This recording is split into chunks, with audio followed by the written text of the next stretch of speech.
हे अर्जुन, तुम शिष्य बनकर मेरी शरण में आए हो, इसलिए यहां तक मैंने तुम्हें ज्ञान योग अथवा सांख्य योग की शिक्षा दी है। अब मैं तुम्हें कर्म योग के विषय में वो गूढ़ विधि बताऊंगा जिसके द्वारा तू कर्म करता हुआ भी कर्म के बंधनों से मुक्त रहेगा।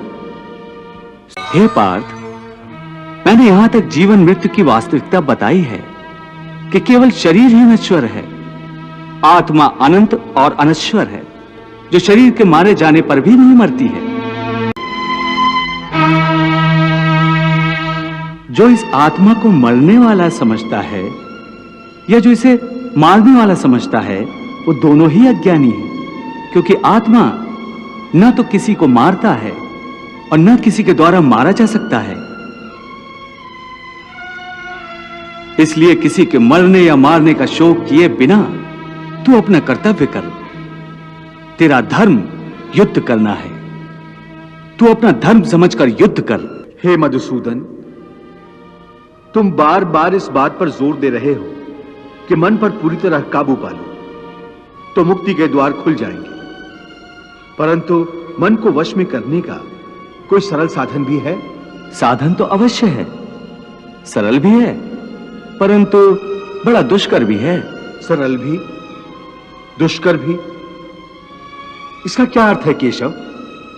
इसका अर्थ है कि यदि तुम धीर मति वाले हो, दृढ़ निश्चय वाले हो, तो यह काम सरल है, और यदि तुम्हारी मति धीर नहीं है तो दृढ़ निश्चय नहीं कर सकोगे, और दृढ़ निश्चय नहीं कर सकोगे तो जन्म जन्मांतर तक भटकते रहोगे।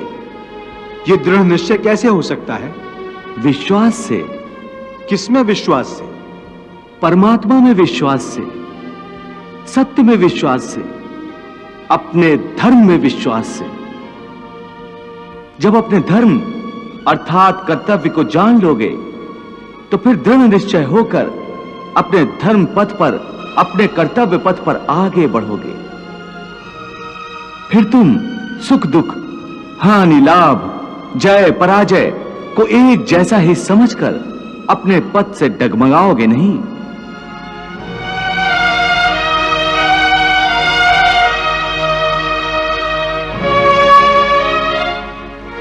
हे अर्जुन, तुम शिष्य बनकर मेरी शरण में आए हो, इसलिए यहां तक मैंने तुम्हें ज्ञान योग अथवा सांख्य योग की शिक्षा दी है। अब मैं तुम्हें कर्म योग के विषय में वो गूढ़ विधि बताऊंगा जिसके द्वारा तू कर्म करता हुआ भी कर्म के बंधनों से मुक्त रहेगा। इस प्रकार सुख दुख, लाभ हानि, जय पराजय अथवा हार जीत को एक समान समझकर केवल इसलिए युद्ध करो क्योंकि इस समय युद्ध करना तेरा कर्तव्य है। और यदि इस मानसिक वृत्ति से इसे अपना धर्म समझकर युद्ध करोगे तो तुम्हें उसका पाप नहीं लगेगा। ये क्या कह रहे हो केशव कि युद्ध करके पाप नहीं लगेगा? युद्ध में तो इतनी हिंसा होगी, लाखों प्राणियों की हत्या होगी, फिर मनुष्य उसके पाप से कैसे बचेगा? यदि कोई भी कार्य निष्काम कर्म योग की रीत से किया जाए तो ना उसका पाप लगता है और ना उसका पुण्य मिलता है। निष्काम कर्मयोग? हाँ, निष्काम कर्मयोग।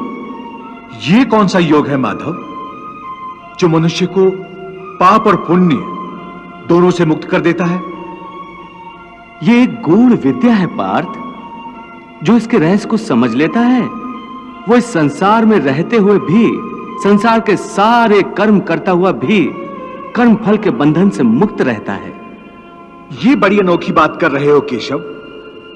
मेरी बुद्धि अभी तक इसको ग्रहण नहीं कर रही। क्योंकि तुम्हारी बुद्धि पर अभी तक आसक्ति का पर्दा पड़ा हुआ है, और जो निष्काम कर्मयोग मैं बता रहा हूं उसकी बुनियाद ही निरासक्ति के आधार पर रखी गई है।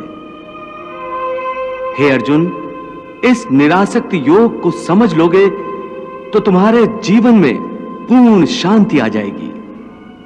हे माधव, इस योग की साधना कैसे करते हैं? इस योग के नियम क्या हैं? उसकी साधना के लिए कोई हजारों वर्षों की तपस्या की आवश्यकता नहीं। इसकी साधना तो एक ही क्षण में हो जाती है। एक ही क्षण में? हां, एक ही क्षण में। जिस क्षण में प्राणी अपने मन का रवैया बदल लेता है, वही क्षण। परंतु हे केशव, कोई भी मनुष्य एक ही क्षण में आसक्ति को कैसे छोड़ सकता है? जब वो कर्म करता है तो उसके फल की आसक्ति तो उसे कर्म का हिस्सा होती है, जिसके अंतर्गत फल पाने की इच्छा से ही कर्म करता है। हे अर्जुन, बस यहीं से निष्काम कर्म योग की साधना शुरू होती है। अर्थात तुमने कहा कि प्राणी फल पाने की इच्छा से ही कर्म करता है, परंतु निष्काम कर्मयोग यह सिखाता है कि फल पाने की इच्छा से नहीं, बल्कि अपना कर्तव्य पूरा करने के लिए, अपने धर्म का पालन करने के लिए कर्म करो। फल पर भरोसा रखकर कर्म मत करो, क्योंकि फल पाना तुम्हारे हाथ में नहीं, तुम्हारे अधिकार में केवल कर्म करना ही है।